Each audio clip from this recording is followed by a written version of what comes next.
Hello everyone, I'm Payal and welcome to my another vlog. ব্লগটা অনেক লেটে upload হচ্ছে কারণ আমি টাইম পাইনি ডিউটির জন্য। তো সবাইকে merry Christmas and happy new year. ক্রিসমাসের দিনের ব্লগ এটা। ক্রিসমাসের দিন সকালবেলা স্নান করে চলে গেছিলাম ছাদে চুল শুকাতে, তারপর রেডি হয়ে বেরিয়ে পড়েছিলাম ঘুরতে যাওয়ার জন্য। এখানে তো আর বাড়ির মতো ক্রিসমাস সেলিব্রেট হবে না, তাই যেটুকু পারলাম ওইটুকুতেই করলাম। দেন তারপর সেজে গুজে রাহুলকে বললাম একটা ক্লিপ নিয়ে দাও সুন্দর করে, যাতে আমাকে পুরো কেমন লাগছে। একটা ক্লিপ তো একবারে মানুষ ভালো করে নেয়, সেটা তো নিতে পারে না। আবার সেকেন্ড টাইম সুন্দর করে ক্লিপ টিপ নিলাম, নিয়ে টিয়ে তারপর সেজে গুজে আমরা বেরিয়ে পড়লাম সবাই মিলে ঘুরতে।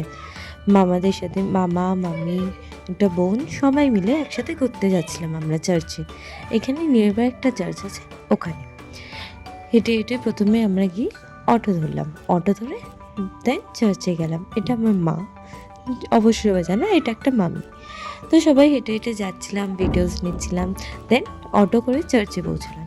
চার্চে ঢুকে এত সুন্দর মানে এনভায়রনমেন্ট, এত ভালো লাগছিল, এত সুন্দর পরিবেশ ওখানে, এত এখানে ক্রিসমাস কিছু মনেই হচ্ছিল না।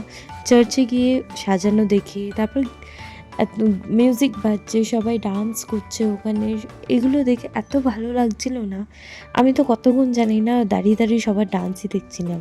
ওখানে এরকম না যে চেনা মানুষই ডান্স করছে, অচেনা মানুষও সবাই মানে যে যেমন পাচ্ছে সবাই মিলে একসাথে ডান্স করছে, সেলিব্রেট করছে, এনজয় করছে সবাই মিলে। আর ওরা এত সুন্দর ডান্স করছিল, ওখানে সবাই সাঁওতালি ডান্স করছিল, খুব ভালো লাগছিল দেখতে। আর এত স্পিডে ওরা করছিল এক্সপার্টের জন্য, আমাদের পক্ষে ওদের স্পিড ম্যাচ করাটা ইম্পসিবল। এত সুন্দর লাগছিল না ওখানে সবাইকে দেখে। তারপর ঘুরলাম, ডেকোরেশন দেখলাম, এত সুন্দর করে সাজিয়েছিল চার্চের বাইরেটা ভেতরটা। ফটোস ক্লিক করলাম, গ্রুপ ফটোস নিলাম, সিঙ্গেল সবাই ক্লিক করলাম। এইসব করতে করতেই অনেকক্ষণ হয়ে গেল। তারপর খুব ভালো লাগছিল ওখানে এনভায়রনমেন্টটা চারিদিকে।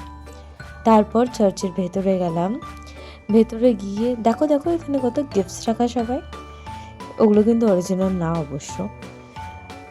তারপর ভেতরে গেলাম, ভেতরে গিয়েও ও ভেতরে গোশালা করেছে একটা, যিশু বাবা আছে আলাদা করে, এত সুন্দর লাগছিল না জায়গাটা, খুব ভালো লাগছিল। রাতে অবশ্য আরও সুন্দর লাগতো, কিন্তু রাতে তো আমরা যাইনি আগের দিন। আর তার থেকে বড় কথা শুনলাম নাকি সেদিন রাতে কোনো একটা ফাংশন ছিল, কোনো ডান্স প্রোগ্রাম বাচ্চাদের, তো সেদিনও তো আমরা যেতে পারিনি। তো ছোটো করে অনেক ক্লিপ নিয়েছিলাম ওদের যারা নাচ করছিল তাদেরকে। দেখো কত সুন্দর লাগছে সবাইকে একসাথে। কী বলো মানে, যেটা আমি ভাবি যে দূরে থাকি যাই থাকি না কেন, ফ্যামিলি যখন একসাথে আমরা যাই কোথাও, সে দূরেটা আর অতটা খারাপ লাগে না যতটা একা একা লাগে। যখন আমরা হোস্টেলে থাকতাম তখনও খারাপ লাগতো, কিন্তু কোথাও একটা সেই বন্ধুদের মধ্যে বান্ধবীদের মধ্যে সব এনজয় করাটা ঠিক আমরা ম্যানেজ করে নিতাম, অতটা মন খারাপের মতো আমাদের কিছু হতো না। এখানে বাচ্চা মেয়েটাও খুব সুন্দর নাচ করছিল, আমার ভিডিও করা দেখেও চলে গেছে লজ্জা পেয়ে। তারপর দেখো এদেরকে, দেখো এরাও ওদের দিকে নাচ করতে শুরু করে দিয়েছে। অবশ্য ওরা অত ভালো পারে না, যেইটুকুনি। তারপরে দেখো কত সুন্দর লাগছিল, ভেতরে একটা আলাদাই পিসফুল এনভায়রনমেন্ট ছিল, এত শান্তি লাগছিল ভেতরে, মানে কি বলবো। সবাই তো দেখো, আমার মাকে দেখো ভিডিও করতে বেশি, এত সুন্দর লাগছিল দেখতে ভেতরটা। সবাই যে যার মতো ভিডিও করতে বেশিছিল। তারপরে আমরাও ভিডিও করলাম, ফটোস তুললাম। এইবার অবশ্য ক্রিসমাসে সেরকমভাবে কেক বা কিছু সেরকমভাবে সেলিব্রেট করা আমাদের বাড়িতে কিছুই হয়নি, যেমন এভরি ইয়ার আমরা করে থাকি। তবে যেটুকু করেছি অল্পর মধ্যে। তারপর এখানে অনেক বাঙালি মেম্বার ছিল, ম্যাক্সিমাম সব বাংলায় কথা বলছিল। আর অন্য জায়গায় গিয়ে বাঙালি মানুষ চাইলে একটু ভালোই লাগলো অবশ্য, তারাও খুশি হয়। সামনে একটা কাপলও পেয়েছিলাম, ওরা কত রিকোয়েস্ট করলো যে ফটো ক্লিক করার জন্য, দিয়ে কতগুলো ফটো ক্লিক করিয়ে নিল। ছোটো কত বাচ্চাগুলো ছিল, আর বাচ্চাগুলো যখন সেজে আসে না ক্রিসমাস সান্টা ক্লসের মতো রেড ড্রেস পরে, এত সুন্দর লাগে। দেখো ওই গোশালাটা কত সুন্দর করেছে, আর ঝর্ণাটাও কি দারুণ লাগছে না?